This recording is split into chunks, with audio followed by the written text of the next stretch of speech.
Estamos junto al Ceremi de Gobierno, don Juan Guerra Holstein, a quien damos la bienvenida acá a nuestros estudios en Diferencia Radio Televisión. Muy buenas tardes. ¿Cómo está, Ceremi? ¿Cómo le va? Un gusto saludarlo y estar de vuelta en Radio Diferencia y poder comentar varios temas que traemos esta semana. Ceremi, ¿cómo ha sido ya todas estas actividades de este mes, cierto, de enero, ya parte de febrero? Estamos próximos también, cierto, a que ya tienen que hacer entrega, obviamente, del gobierno. Pero hay varios hitos, hay varias metas que algunas se cumplen, otras están pendientes. ¿Cómo va todo ese trabajo, Ceremi? Bueno, justamente en estas últimas semanas hemos estado redoblando los esfuerzos para hacer un traspaso ordenado desde el punto de vista administrativo y también desde el punto de vista político, para que las nuevas autoridades puedan conocer cuáles fueron los hitos importantes y los resultados de nuestra gestión, y sobre eso también trabajar la continuidad que corresponda en los programas que más que de gobierno son de Estado, ¿no? Por lo tanto, hemos estado también en un ciclo de recorrer las comunas, ir cerrando algunos procesos. Desde el punto de vista administrativo ya tenemos todo ordenado y listo para entregar. Y obviamente nos interesa también en lo que es la agenda legislativa poder dar una última puntada en los últimos días de marzo que quedan, con proyectos que quedan pendientes y que nos interesa que podamos legislar por el bienestar de los chilenos y chilenas. Bueno, siempre se van quedando algunas situaciones pendientes. Bueno, recientemente el Sistema Nacional de Apoyos y Cuidados de Chile Cuida es uno de los puntos, ¿cierto? ¿Qué hay con respecto de eso? Bueno, se pudo legislar en la última semana y media del proceso legislativo antes del receso que comenzó ahora en febrero. Pudimos sacar varios proyectos de ley relevantes, entre otros el del Sistema Nacional de Apoyos y Cuidados, ¿no? El Chile Cuida, que era una de las agendas más relevantes de nuestro programa de gobierno del presidente Boric. Es un proyecto de ley que hoy día ya está despachado, fue promulgado, es ley de la República y va a empezar a regir. Y es una ley marco. ¿Qué significa que sea una ley marco? Que crea un sistema, ¿no? Así como en algún momento se creó el sistema de educación, el sistema de salud o el sistema de pensiones en Chile, hoy día se crea el sistema de cuidados bajo la tutela del Ministerio de Desarrollo Social, que además me toca estar subrogando por estos días, pero que además coordina una serie de servicios públicos para reconocer el derecho al cuidado, sobre todo para las personas en situación de discapacidad, los niños y niñas y las personas mayores, que son las poblaciones que más requieren cuidados, pero también reconoce a los cuidados como un quehacer remunerado o no remunerado con personas cuidadoras que también son sujetos de derecho bajo esta nueva ley. Así que es una cuestión importante que va a ir avanzando en el tiempo para ir incorporando nuevas prestaciones sociales que puedan ir haciendo carne el derecho no solamente a recibir cuidados, sino que también el derecho a cuidar. Y es así que se reconocen y se articulan varios programas que van generando esta red de cuidados para reconocer este derecho y para que las personas puedan acceder a mejores prestaciones sociales. Sin duda que hay un registro que es bastante grande con respecto de esto. Sin embargo, falta mucho todavía por hacer y falta mucho por entregar también herramientas justamente a los cuidadores, a los cuidados. La parte igualmente de salud como corresponde, por supuesto. ¿Se cree que esta es una de las leyes más importantes del gobierno? Sí, sin duda, junto con la reforma de pensiones o algunas otras leyes emblemáticas, hay varias leyes en materia laboral que son relevantes. La subida del sueldo mínimo, que fue histórica, ¿no es cierto?, de 350 a 540 mil pesos, la ley de conciliación familiar y laboral, la ley de 40 horas, la ley Carin. Son algunas leyes muy relevantes. Hay otras en materia de género que son muy importantes, en derechos de la mujer, la ley que viene a prevenir y erradicar las formas de violencia contra la mujer, o la ley Papito Corazón, y en materia social, la reforma de pensiones, ¿no es cierto?, por cierto, y esta reforma o esta nueva ley que crea el Sistema Nacional de Cuidados, que va a sentar las bases para un estado de bienestar en Chile mucho más robusto, que pueda hacer frente a la crisis de los cuidados que vivimos hoy día, ¿no? Los cuidados son una cuestión que está completamente invisibilizada, de la cual hasta hace pocos años no hablábamos, y que recae mayoritariamente sobre los hombros de las mujeres, ¿no?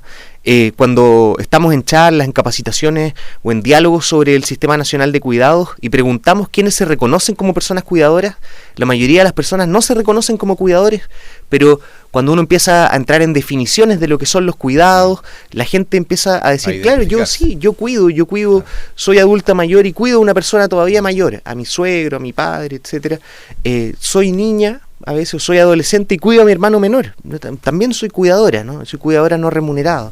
Y eso tiene consecuencias sobre las posibilidades de las personas de desarrollar sus vidas, sobre las decisiones de estudiar, de mudarse, de poder entrar al mercado laboral o no, porque el cuidado requiere tiempo, requiere esfuerzo, energía, y en situaciones de dependencia severa puede ser tremendamente absorbente, ¿no? Y tener consecuencias sobre la salud mental sobre las personas, sobre la salud física de las personas, y es justamente todo eso lo que busca reconocerse con esta ley, y generar, obviamente, desde el Estado la responsabilidad y desde los privados también la corresponsabilidad para apoyar de manera integral desde la sociedad los cuidados y reconocerlo como un valor que subyace a todo el sistema productivo y que es fundamental no solamente desde el punto de vista social, sino que también desde el punto de vista económico. Seremi, ¿quedan algunas normas pendientes con respecto de esta ley? De esta ley en particular, no, diría que no, pero hay otras normas que son complementarias, que son muy relevantes, por decirlo así, con mucho énfasis, sobre todo la Sala Cuna Universal, ¿no? Era un proyecto de ley que también lleva muchos años de discusión en el Congreso. Han habido intentos de legislar por parte de los gobiernos anteriores. De hecho, el gobierno del expresidente Sebastián Piñera presentó en su momento una ley de Sala Cuna que fue recogida por este gobierno. Nosotros ingresamos lo que se llama una indicación sustitutiva, que sustituye gran parte de lo que era ese proyecto de ley, pero sin retirar el proyecto de ley e introducir uno nuevo, sino que ofreciendo modificaciones mayores, mayúsculas, porque obviamente hay diferencias ideológicas entre ambos gobiernos, ¿no? Por ejemplo, para según nuestro juicio, ¿no?, debería ser el Estado el que absorba la mayor parte del gasto de esto, pero también los privados a través de una cotización y no los trabajadores, ¿no? Y esa era una diferencia fundamental. No queremos que los trabajadores y las trabajadoras tengan que financiar el gasto de lo que significa la Sala Cuna, sino que entre los privados y el Estado poder otorgar esa prestación social, entendiendo que la Sala Cuna permite también apuntalar la economía. O sea, no solamente desde el punto de vista educativo es relevante para los niños y niñas que van a adquirir este derecho de Sala Cuna, sino que también para las familias desde el punto de vista de que más mujeres, a propósito de que hablábamos de que las labores de cuidado recaen sobre todo en los hombros de las mujeres, esas mujeres que hoy día están impedidas de entrar al mercado laboral por responsabilidades de cuidado, puedan ingresar al mercado laboral, y calculamos que esta ley podría generar hasta 150.000 nuevos empleos de mujeres, lo que redundaría en el largo plazo en un 0,8% del PIB, es decir, una cifra importante de dinero, de productividad, de producción económica, de crecimiento, gracias a una ley que permita que el Estado y los privados se hagan corresponsables de los cuidados de los niños y permitan que más mujeres y más personas cuidadoras ingresen al mercado laboral. ¿Muchos entrabamientos con la UDI y con los partidos políticos con respecto a esta ley Sala Cuna? Sí, hay una polémica ahora bastante vigente, ¿no es cierto?, entre el gobierno y la UDI, justamente por este proyecto de ley que estaba en segundo trámite constitucional en el Senado, ya en las comisiones, y el presidente de una de las comisiones, el presidente de la Comisión de Educación, el senador Bamondes, ¿no es cierto?, que es de la UDI, no llamó a discusión, siendo que este proyecto está con urgencia, con suma urgencia por parte del Ejecutivo, lo cual para nosotros fue un gesto más bien político, no una cuestión que sea parte de la discusión técnica. Como para aplazarlo, digamos. Exactamente, para aplazarlo. Para el próximo gobierno. Por eso el presidente lo ha dicho, la ministra vocera de gobierno lo ha dicho, y lo digo yo también con mucha responsabilidad. Esto es un gesto de mezquindad política, ¿no? Aquí se está buscando entrampar el proyecto para no legislar en situación de que ya había un acuerdo transversal entre el oficialismo y la oposición para tramitar este proyecto, y además ese acuerdo alcanzaba también a los gremios de educadoras de párvulos, que era muy importante que estuvieran satisfechas con este proyecto de ley, así que se trabajó mucho los estándares educativos con las comisiones de ambas cámaras de educación y los gremios de educadoras de párvulos, y sin embargo, a pesar de eso, a pesar de que pareciera que todos los actores estaban ya detrás del proyecto, surge esta situación en que la UDI no permite legislar, lo aplaza. Nosotros tenemos esperanza de que en marzo pueda haber voluntad política, pero hemos visto que también la respuesta de la UDI ha sido muy arisca, ¿no? la respuesta ha sido que es culpa del gobierno, que quieren legislar a la rápida, y con caricaturas de esa lógica también, incluso con mentiras, ¿no? De que este proyecto no cuenta con financiamiento, o de que no hay un acuerdo realmente, en situación de que hubieron o de que no se incluyeron indicaciones que había levantado la oposición, y todo eso lo ha contestado la ministra de la Mujer, el ministro de Educación, la ministra vocera de Gobierno, incluso el presidente han salido a contestar esas falsedades, desmintiendo, ¿no es cierto?, y corrigiendo que sí han habido indicaciones que se han incorporado, que venían de la oposición y se incorporaron al proyecto de ley, que sí ha habido un tiempo holgado de discusión. Hemos discutido este proyecto de ley más de 2 años en la Cámara de Diputados y en el Senado, y además no un proyecto de ley que nazca hoy día, ¿no? Viene de gobiernos anteriores también. Entonces, no es verdad que no existan hoy día las condiciones para legislar. De hecho, era uno de los proyectos de ley que nosotros esperábamos que estuviera ya despachado antes de que cerrara el proceso legislativo en febrero, pero por esta mezquindad política y falta de voluntad de la UDI no se pudo lograr. Podría ser falta de voluntad, podría ser que a lo mejor quieren tener nuevas indicaciones e ingresar nuevas modificaciones, pero tampoco lo hacen. Bueno, ahí hay una situación que todavía tiene que quedar pendiente, y seguro que debería llegarse a un acuerdo antes de la entrega. Esperemos, sí. Sí, son parte de los puntos que tienen que seguir discutiéndose. Seremi, también está el tema de los medios de comunicación en nuestro país. Hay también allí mordaza, hay demasiada libertad de expresión en los medios, por ejemplo, estamos hablando también del Facebook y de otra serie de plataformas en las cuales cualquier persona emite una opinión, y se va dejando un poco de lado a lo que es realmente el periodismo. ¿Qué pasa en ese aspecto? ¿Cuál es la visión de ustedes?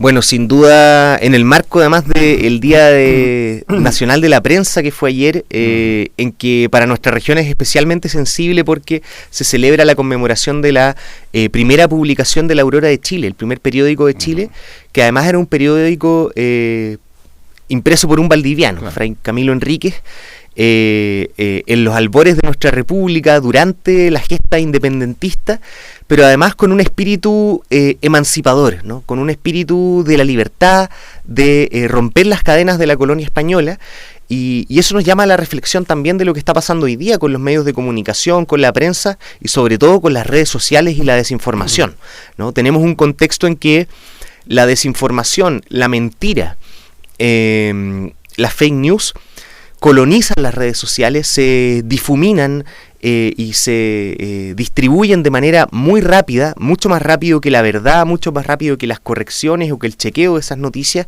y generan una cuestión muy tangible sobre el actuar de las personas, ¿no? Las personas votan de determinada manera, consumen ciertos productos o comparten ciertas opiniones, apoyan ciertas políticas o ciertas acciones, incluso acciones militares. Pensemos en lo que fue la intervención de Estados Unidos en Venezuela, o lo que es las acciones de Israel en Gaza, ¿no es cierto?, en Palestina.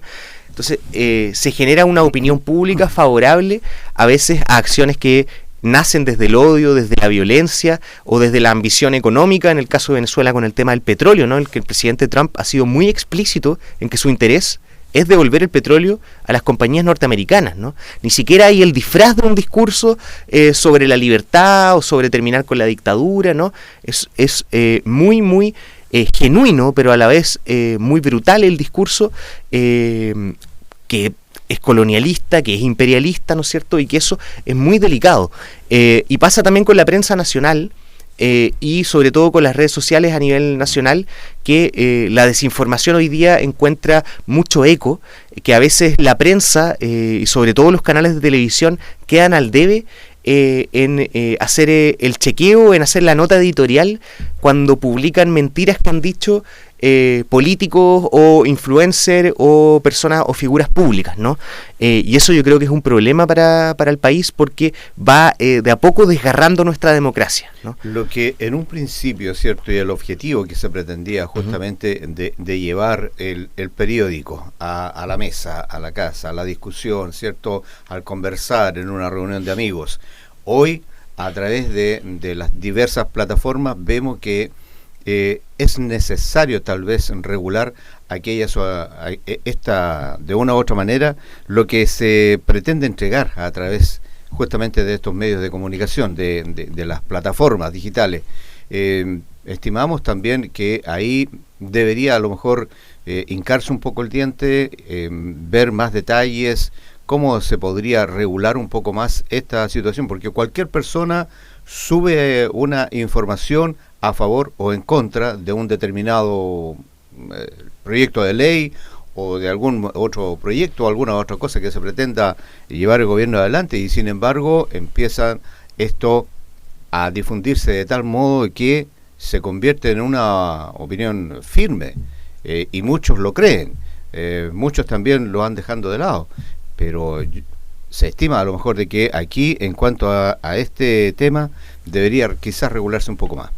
Sí, sin duda, ¿no? Nuestro país, bajo el gobierno del presidente Boric, lo que hicimos fue que miramos qué están haciendo otros países que sin duda están enfrentando este mismo problema, porque es un problema mundial, ¿no? Que afecta a todo el ecosistema internacional, a todos los medios de comunicación y a toda la población del mundo. Por lo tanto, miramos qué estaban haciendo otros países desarrollados, y lo primero es formar, ¿no es cierto? Lo primero que hicimos fue formar una comisión asesora presidencial que evacuó una serie de recomendaciones después de estudiar cómo es la situación en el mundo y en Chile, qué es lo que se está escribiendo al respecto, qué dice la investigación, la evidencia de lo que puede ser efectivo. Evacuó más de 70 recomendaciones, de las cuales el 57% ya tienen algún grado de cumplimiento durante este gobierno, ¿no? Las más importantes tienen que ver con educar a la población. Hemos estado haciendo un esfuerzo importantísimo en términos de alfabetización digital, de ciudadanía digital en escuelas, pero también con personas mayores, pero eso tiene un alcance limitado, ¿no? Y también las otras recomendaciones tenían que ver con regular, ¿no? Y es por eso que hemos estado como gobierno trabajando un proyecto de ley que está hoy día en discusión en el Parlamento, que tiene que ver con la televisión pública, ¿no? Con el rol de TVN y con la televisión digital, cómo abrimos el naipe de la televisión para que más actores puedan entrar a la televisión abierta desde el punto de vista de las opciones digitales que existen hoy día, también la radio pública, y por supuesto fortalecer el rol de los medios de comunicación como radiodiferencia, ¿no? Los medios de comunicación a nivel local son claves, ¿no? Son claves porque llegan con información, sobre todo en situaciones en que a veces falla el internet, falla la señal, ¿no es cierto? Tenemos situaciones de emergencia en sectores rurales, la gente se informa a través de la radio, y por lo tanto es un rol que es insustituible, ¿no? Y que las redes sociales no lo sustituyen, más bien lo que están haciendo las radios, Radio Diferencia en eso es bastante ejemplar, ¿no? Es incorporarse también a las redes sociales, y tienen su canal de Facebook, de YouTube, de X, Twitter, ¿no es cierto? Tienen sus correlatos en redes sociales. Lo que necesitamos es potenciar a los medios de comunicación a nivel local para que también sean voces dentro de las redes sociales, que sean cajas de resonancia de la información verídica, del chequeo de las noticias falsas. Ese es un rol muy importante, así que felicitar también a ustedes como Radio Diferencia por tomar este rol también, por cumplirlo, porque es tremendamente relevante para la democracia en nuestra región.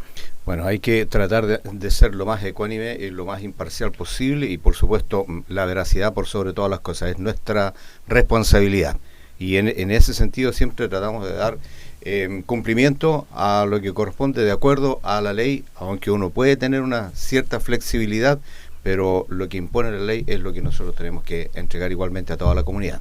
Por cierto, y está muy bien que los medios de comunicación tengan líneas editoriales, ¿no? Lo importante es que eso sea transparente y que tengamos un ecosistema de medios que sea pluralista, donde quepan las distintas opiniones, donde quepan las distintas visiones, pero también donde la información verídica sea la que marque la dirección de la veleta por el bienestar de nuestra población, ¿no? Seremi de Gobierno, don Juan Guerra Holstein, es quien nos ha acompañado en este bloque acá en Diferencia Radio y Televisión en Hora 13. Siempre importante saber la opinión de nuestras autoridades. Y ahora recorriendo toda la región nuevamente, Seremi.